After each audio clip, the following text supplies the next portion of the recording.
దానికోసం నేను 5 మీటర్ల టిష్యూ ఫ్యాబ్రిక్ తీసుకున్నాననమాట. ఈ ఫ్యాబ్రిక్ వచ్చేసి డ్యూయల్ టోన్ ఉంది. అంటే గోల్డ్ షేడ్ ఉంది. అలానే పింక్ షేడ్ కూడా ఉందనమాట. ఫ్యాబ్రిక్ అయితే చాలా చాలా వైబ్రెంట్‌గా చాలా బావుందండి. మెయిన్ ఫ్యాబ్రిక్ నేను 5 మీటర్లు తీసుకున్నాననమాట. బాడీ పార్ట్ కోసం నేను 1 మీటర్ కాటన్ ఫ్యాబ్రిక్ తీసుకున్నాను. నాకు ఎగ్జాక్ట్ కలర్ దొరకలేదు. బట్ పింక్ అయినా సెట్ అవుతుంది అని తీసుకున్నాననమాట. కింద అనార్కలి పార్ట్ కోసం క్రేప్ లైనింగ్ 4 మీటర్లు తీసేసుకున్నాననమాట. ఇప్పుడు మనం బాడీ పార్ట్ ఎలా కట్ చేయాలో చూడబోతున్నామనమాట. ఫస్ట్ మనం బ్యాక్ బాడీ పార్ట్ కట్ చేద్దాము.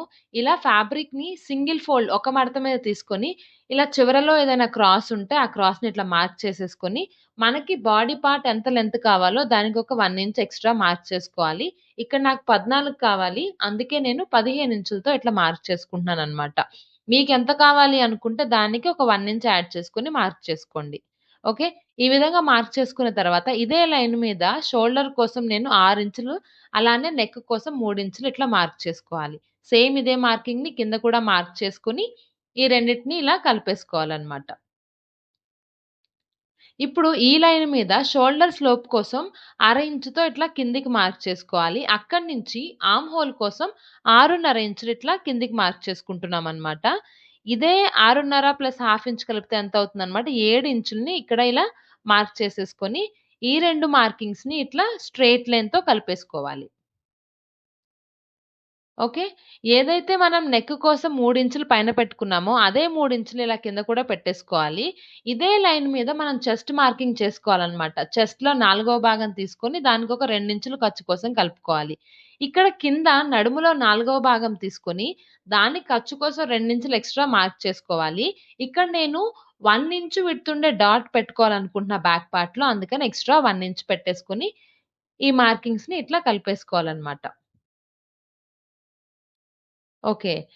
ఇప్పుడు ఆర్మ్ హోల్ రౌండ్ కోసం నేనిట్లా ఫ్రెంచ్ కర్వ్ యూజ్ చేస్తున్నాను. ఇది గనక మీ దగ్గర లేకపోతే ఒక 1 ఇంచ్ మార్క్ పెట్టుకొని దాన్ని యూజ్ చేసి లైట్‌గా ఇట్లా కర్వ్ గీసేసుకుంటే సరిపోతుందనమాట. నెక్ కోసం పెట్టుకున్న 3 ఇంచుల మార్కింగ్‌ని ఇలా కలిపేసుకుంటున్నాము. ఇదొచ్చేసి మన బ్యాక్ పార్ట్ అనమాట. ఫ్రంట్ పార్ట్‌లో నేను ప్రిన్స్ కట్ పెట్టాలి అనుకుంటున్నాను. అందుకే బ్యాక్ ఇంకా ఫ్రంట్‌ని సెపరేట్‌గా కట్ చేస్తున్నామనమాట.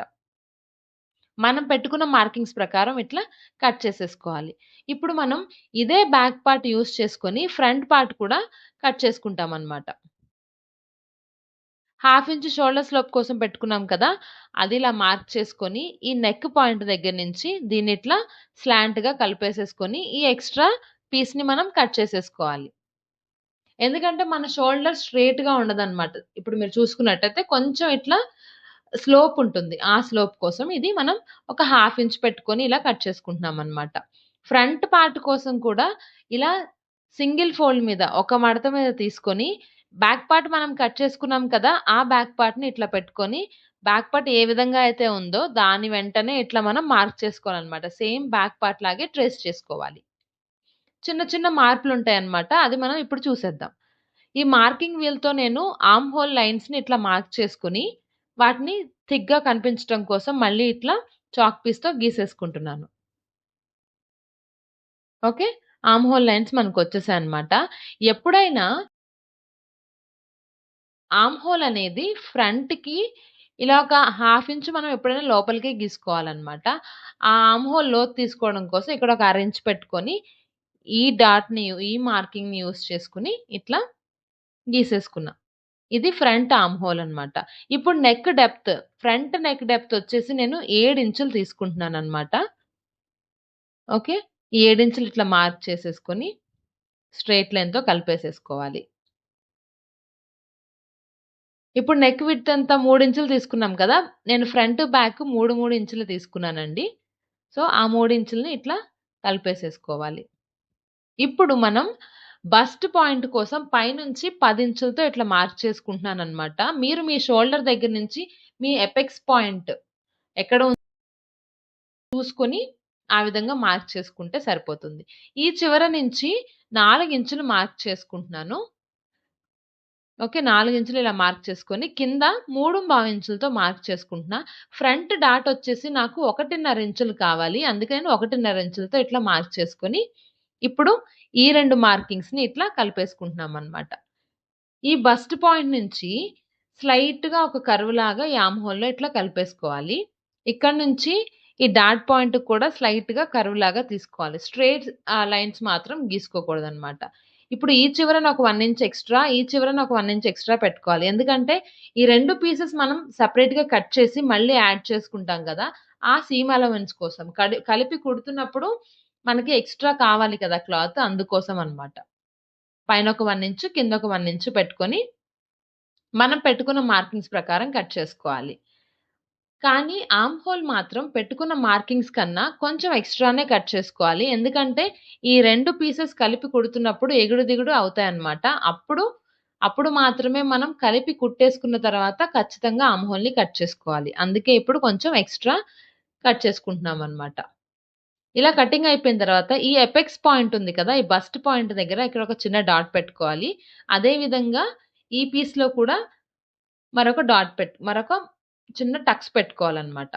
ఈ 2 మ్యాచ్ చేసుకుంటూ మాత్రమే కుట్టుకోవాలి. అప్పుడే మన ఫిట్టింగ్ పర్ఫెక్ట్‌గా ఉంటుంది. అదే విధంగా ఆర్మ్ హోల్ కూడా మనం కరెక్ట్‌గా కట్ చేసుకోలేదు కదా! అందుకని ఇక్కడ కూడా చిన్న టక్స్ పెట్టుకొని ఈ రెండిటిని కూడా మ్యాచ్ అయ్యేలాగా మనం కుట్టుకోవాలి. ఓకే.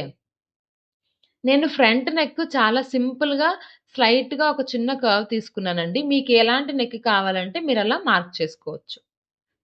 ఫ్రంట్ నెక్ కటింగ్ అయిపోయిందనమాట.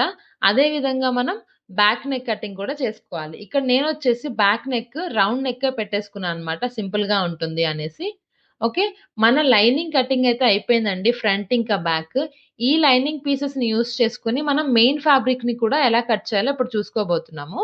మెయిన్ ఫ్యాబ్రిక్‌ని రైట్ సైడ్ కింది వైపుకి, రాంగ్ సైడ్ మన వైపుకి ఇట్లా వచ్చేలా పెట్టుకొని, మనం కట్ చేసుకున్న లైనింగ్ పీసెస్‌ని ఇట్లా దీని మీద పెట్టుకోవాలనమాట. నేను ఇవి జారిపోకుండా ఉండడం కోసం ఇలా ఫెవికాల్ పెట్టేసి, చిన్న చిన్న చుక్కలు అంచుల్లో పెట్టేసి కలిపేసుకుంటూ ఉంటాను. ఈ టెక్నిక్ అయితే నాకు చాలా యూజ్ అయిందండి. ఎందుకంటే ఎంత స్లిప్పరీ క్లాత్ అయినా, ఎంత జారిపోయే సిల్క్ క్లాత్ అయినా సరే, ముడతలు లేకుండా పర్ఫెక్ట్‌గా వస్తుందన్నమాట ఈ టెక్నిక్ యూజ్ చేయడం వల్ల. ఈ విధంగా మొత్తం అంతా అంచుల వెంట ఇట్లా చిన్న చిన్న డాట్స్ పెట్టుకొని లైనింగ్‌ని, మెయిన్ ఫ్యాబ్రిక్‌ని ఇట్లా కలిపి అంటించుకోవాలనమాట. అంటించుకున్న తర్వాత ఎక్స్‌ట్రా క్లాత్‌ని కట్ చేసేసుకొని, నేను మళ్ళీ అంచుల వెంట కుట్లు కూడా వేసుకుంటానండి. అలా వేసుకుంటే ఏంటంటే, ఐరన్ చేసినప్పుడు, ఉతికినప్పుడు కూడా ఇవి ఇలానే పర్ఫెక్ట్‌గా ఉంటాయన్నమాట. చూసారా? మన బాడీ పార్ట్ కటింగ్ అయిపోయిందండి. ఇప్పుడు బ్యాక్ పార్ట్‌లో మనం డాట్ ఒకటి పెట్టుకోవాలి అని చెప్పాను కదా! 1 ఇంచ్‌ది. దానికోసం ఖర్చు కోసం మనం పెట్టుకున్న 2 ఇంచులు ఇట్లా మార్క్ చేసుకొని, ఈ ఫోల్డ్ ఉంది కదా! దీన్ని ఈ మార్కింగ్ మీదకి ఇలా మడత పెట్టి, ఎక్కడ వస్తుందో పాయింట్ మనం ఇట్లా మార్క్ చేసుకోవాలనమాట. ఆ పాయింట్ దగ్గర ఇట్లా ఒక స్ట్రెయిట్ లైన్ గీసేసుకోవాలి. ఇప్పుడు దీని మీద డాట్ లెంత్ మార్క్ చేసుకోవాలి. నేనొచ్చేసి 4 ఇంచుల డాట్ లెంత్ తీసుకుంటున్నాననమాట. డాట్ విడ్త్ 1 ఇంచ్ అనుకున్నాను కదా! అందుకని ఇటువైపు ఒక అర ఇంచు, ఇటువైపు ఒక అర ఇంచు పెట్టేసుకొని, ఈ పాయింట్స్‌ని ఈ డాట్ లెంత్ పాయింట్‌కి మనం కలిపేసుకోవాలి. ఇలా మనం డాట్‌ని నీట్‌గా ఫార్మ్ చేసేసుకున్నామనమాట. ఇదే విధంగా అటువైపు కూడా ఇట్లా మార్క్ చేసుకుంటే 2 వైపులకి ఇట్లా నీట్‌గా ఉంటుంది. ఇప్పుడు వీటిని మనం కుట్టేసేసుకోవాలి. చూసారు కదా! ఈ డాట్స్‌ని ఈ మిడిల్ పాయింట్ ఉంది కదా! దీన్ని ఇట్లా పట్టుకొని అంచులు 2 మ్యాచ్ అవ్వాలండి. అలా మ్యాచ్ అయ్యేలాగా చూసుకొని, ఈ హాఫ్ ఇంచ్ విడ్త్‌ని తగ్గించుకుంటూ చిన్నగా ఇట్లా కుట్టేసేసుకోవాలి. చూసారా? చాలా చక్కగా వచ్చింది. ఇలా కుట్టుకుంటే ఎలాంటి ముడత లేకుండా బాడీ పర్ఫెక్ట్ ఫిట్టింగ్ ఉంటుందనమాట. ఇప్పుడు ఈ బ్యాక్ పార్ట్ యూజ్ చేసుకొని మనం కింద ఫ్రాక్ పార్ట్ ఉంది గదా! అది కట్ చేద్దాము. ఈ నడుము ఎంతొచ్చిందంటే 19 ఇంచులొచ్చిందనమాట. బ్యాక్ నడుము 19 అలానే ఫ్రంట్ నడుము కూడా 19 ఉంటుంది కదా! సో, 19 రెండ్ల 38. ఓకే. ఇప్పుడు ఈ 38ని మనం ఇదొచ్చేసి నేను సర్క్యులర్ తీసుకుంటున్నాననమాట. సో, 6.28తో డివైడ్ చేయాల్సుంటుంది. అలా చేస్తే నాకిక్కడ 6 ఇంచులొచ్చిందనమాట. సో, నేనిప్పుడు 6 ఇంచులతో నడుముని కట్ చేయబోతున్నాను. ఓకే. అలానే నాకు లెంత్ ఎంత కావాలి? 32 ఇంచులు గావాలనమాట. సో, కింద హెమ్మింగ్ కోసం ఒక 1 ఇంచ్ ఎక్స్‌ట్రా పెట్టుకుంటున్నాను. అంటే 33. నడుమొచ్చేసి 6 ఇంచులు, అలానే లెంత్ వచ్చేసి 33 ఇంచులనమాట. ఓకే. ఇప్పుడు ఫ్రాక్ పార్ట్ కట్ చేయడం కోసం నేను 4 మీటర్లని ఇట్లా 4 మడతల మీద తీసుకున్నాను. చూడండి 4 మడతల మీద తీసుకున్నాననమాట. మడత నా వైపు ఉండేలాగా పెట్టుకొని, ఈ కార్నర్ నుంచి నేను మార్కింగ్ జేయడం స్టార్ట్ చేస్తున్నాననమాట. సో, ఈ కార్నర్ నుంచి నడుము కోసం మనకి 6 ఇంచుల మెజర్‌మెంట్ వచ్చింది కదా! ఈ 6 ఇంచుల్ని ఇట్లా చిన్న సర్కిల్‌లాగా ఈ కార్నర్ నుంచి ఇట్లా మార్క్ చేసుకోవాలనమాట. లెంత్ ఎంత అనుకున్నాము? లెంత్ 33 అనుకున్నాం గదా! సో, ఇక్కడ 33 ఇంచులతో ఇట్లా మార్క్ చేసుకోవాలి. ఓకే. అదే ఈ కార్నర్ నుంచి పెట్టుకుంటే 6 + 33 మొత్తం 39 ఇంచులొస్తుందనమాట. సో, 39 ఇంచులతో ఇలా నీట్‌గా ఒక సర్కిల్‌లాగా మనం ఇట్లా గీసేసుకోవాలి. ఇదొచ్చేసి ఫుల్ సర్కిల్ అండి. నేను మీకు చెప్పిన ఫార్ములా కూడా ఫుల్ సర్కిల్ ఫార్ములా అన్నమాట. ఎంతైతే నడుముందో దాన్ని 6.28తో డివైడ్ చేయాలి. ఓకే. మనం మార్క్ చేసుకున్న ప్రకారం ఇట్లా కట్ చేసేసుకోవాలి. అదే విధంగా ఈ నడుముని కూడా 6 ఇంచులు పెట్టి మార్క్ చేసుకున్నాం కదా! దాన్ని అలా కట్ చేసేసుకోవాలన్నమాట. ఇదే విధంగా మనం లైనింగ్‌ని కూడా కట్ చేసుకోవాల్సి ఉంటుందండి. ఇక్కడైతే మన కటింగ్ పార్ట్ అయిపోయింది. ఇది నేను చాలా డీటెయిల్డ్‌గా ఎక్స్‌ప్లెయిన్ చేశానన్నమాట. ఇంతే డీటెయిల్డ్‌గా స్టిచ్చింగ్ కూడా నేను ఎక్స్‌ప్లెయిన్ చేస్తాను. మిస్ అవ్వకుండా ఆ వీడియోని కూడా తప్పకుండా చూడండి. ఇక ఏమాత్రం ఆలస్యం చేయకుండా ఈ వీడియోని లైక్ చేసి మన ఛానెల్‌ని సబ్స్క్రైబ్ చేసేయండి. Thank you so much for watching.